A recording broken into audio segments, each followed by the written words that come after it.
दर्शक हैं उन्हें हम सलाम, नमस्ते और सत श्री अकाल पेश करते हैं जी। और इस पे जो स्वच्छ भारत है, अगर हम इस चीज़ को देखें जी। तो ये कंसेप्ट जो आया ये गांधी जी, हमारे राष्ट्रीय बिल्कुल। राष्ट्रपिता जो महात्मा गांधी हैं बिल्कुल। उनके द्वारा क्वाइंड किया गया था। बल्कि एक जगह वो ये भी कहते हैं आज़ादी से पहले कि sanitation is more important then independence. हमारी आज़ादी से ज़्यादा महत्वपूर्ण सैनिटेशन है और इसके लिए उन्होंने बहुत संघर्ष किया। अगर आप हिस्ट्री में जाएं तो 1904 में वो साउथ अफ्रीका जोहान्सबर्ग जो जगह है वहाँ पे मतलब गए थे और वहाँ पे एक कॉलोनी हुआ करता था जो इंडियंस रहते थे जी। और इंडियंस जो जहाँ पे रहते थे उस प्लेस का नाम ओल्ड कुली करके कहा जाता था। वहाँ पे जो भी म्यूनिसिपैलिटी थी या तो वहाँ पे सफाई कार्य करता था तो नाम के लिए करता था या नहीं करता था। तो जब ये वहाँ पे गए और वहाँ पे देखे कि प्लेग वगैरह भी कुछ फैला हुआ था तो ये वहाँ पे जाने के बाद सबसे पहले इनको लगा कि नहीं, सफाई सबसे इम्पोर्टेंट चीज़ है जी। और इसको करना सबसे ज़रूरी है अगर हम बीमारी से बचना चाहें। बिल्कुल। तो वहाँ पे उन्होंने एक टीम गठित किया। टीम गठित करने के बाद वो सफाई कार्य स्टार्ट किए। जबकि उस सफाई कार्य के लिए उनका एक जगह ये भी कहना है कि जब तक एक एक आदमी अपने हाथ में झाड़ू और बाल्टी नहीं पकड़ेगा तब तक हम सफाई और सैनिटेशन को हासिल नहीं कर सकते। बिल्कुल। तो इसमें एक एक लोगों का कंट्रीब्यूशन चाहिए होता है। वहाँ पे उनका था कि वो अपना सफाई कार्य जब शुरू किए तो उनके जो भी दोस्त हुआ करते थे, बल्कि एक तरह से कहिए तो उनको मतलब वो लोग ग्रेट स्कैवेंजर भी कहते थे, जी। जिसके रिप्लाई में उनका कहना होता था कि every one should be his own scavenger, माने सबको अपना स्कैवेंजर होना चाहिए। बल्कि उसके पीछे अगर जाएं तो जब बचपन में थे तो उनके घर में एक लड़का हुआ करता था, ऊका उसका नाम था जी। वो सफाई कार्य करता था।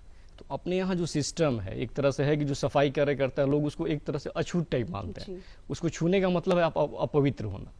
ये बार बार जो इनकी माता श्री थी जो पुतली बाई, उनसे ये बार बार ये क्वेश्चन करते थे कि ये ऊका जो है हमारे घर की सफाई करता है, सफाई करने का मतलब है कि इसके सफाई से हमारा घर पवित्र होता है, अगर हम उसको छूते हैं तो अपवित्र कैसे हो जाते हैं। इसकी जवाब वो नहीं दे पाती थी ठीक से।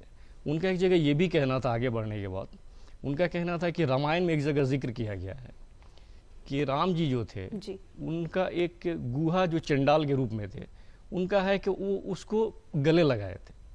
तो उनका ये भी कहना है कि जब राम जी किसी चंडाल को या किसी अपवित्र को गले लगा सकते हैं और वो अपवित्र नहीं हो सकते तो हम अपवित्र कैसे हो सकते। बिल्कुल। इन सारी चीज़ों की जवाब उनकी माता श्री नहीं दे पाती थी और ये उनके बचपन से ये चलता रहा। उसके अगर आप और आगे जाए तो 1901 में कांग्रेस सेशन हुआ था जो कलकत्ता में हुआ। वहाँ पे गांधी जी भी उस वक्त तो बस स्टार्टिंग ही था एक तरह से कहा जाए तो वहाँ गए हुए थे। तो वहाँ पे देखे कि जो भी सैनिटेशन का मतलब ये था, जो लेट्रिन्स वगैरह था वो इतने गंदे थे मतलब जिसको बताया नहीं जा सकता। उन्होंने खुद अपने हाथ में झाड़ू लिया और जाके उसको सफाई की। मतलब उनका कहना यही था कि एक एक आदमी जब तक इसमें इन्वॉल्व नहीं होगा तब तक बहुत कुछ हासिल नहीं किया जा सकता। इसके आगे अगर हम बढ़े तो हमारा नगर निगम इसके लिए पूरी तरह तत्पर है और आप भी देखती होंगी बहुत सारे चेंजेस दिनों दिन दिख भी रहे हैं। लेकिन उसमें थोड़ी सी कमी जो हमारी रह जाती है वो यही रह जाती है कि आम जन का जो कंट्रीब्यूशन होना चाहिए वो हम लोग शायद बहुत हद तक हासिल नहीं कर पा रहे हैं। जिसके लिए हम लोग बहुत बार बैनर भी लगाते हैं, पोस्टर भी लगवाते हैं या पंपलेट छपवा के हम घर घर बांटते हैं जी। ताकि लोग पढ़ें और अवेयरनेस है। जब तक अवेयरनेस नहीं आएगा तब तक बहुत कुछ नहीं किया जा सकता है। और सफाई का यही चीज़ है। दूसरा चीज़ है कि हमारा अगर कार्य